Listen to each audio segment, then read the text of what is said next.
To get to the extra MCAT CARS materials, it looks like the students are going to have to access their actual MCAT account. And the way that I was going to access, just to see how you would do this, is log into Palladium and go to our sample accounts. Let's go down to MCAT for a minute.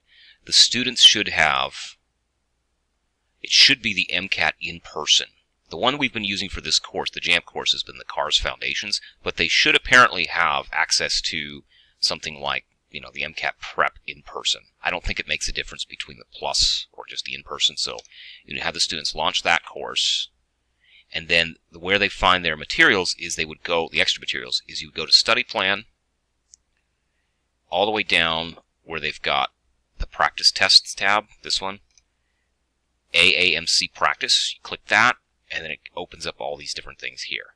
And the ones that would be relevant for the JAMP kiddos would be the CARS 1 and the CARS 2. So it looks like what that does is it takes them to a separate site, which they may or may not need to register for. I don't know how this works, but it gets us to this kind of clunky looking page here.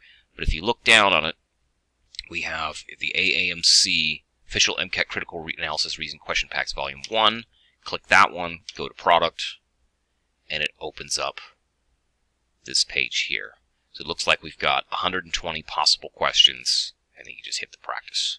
And it gives you the passage, and then they have a question at the bottom, and they kind of go through. So it seems like, it's not super helpful in terms of they're not going to really be able to mark stuff up when they're working on the computer, but at least it gives them some additional passages to practice. I suppose I would recommend them to maybe cut and paste and print out if they're really going to try to practice marking stuff up. But other than that, that seems to be where they would go. Hopefully that was reasonably helpful.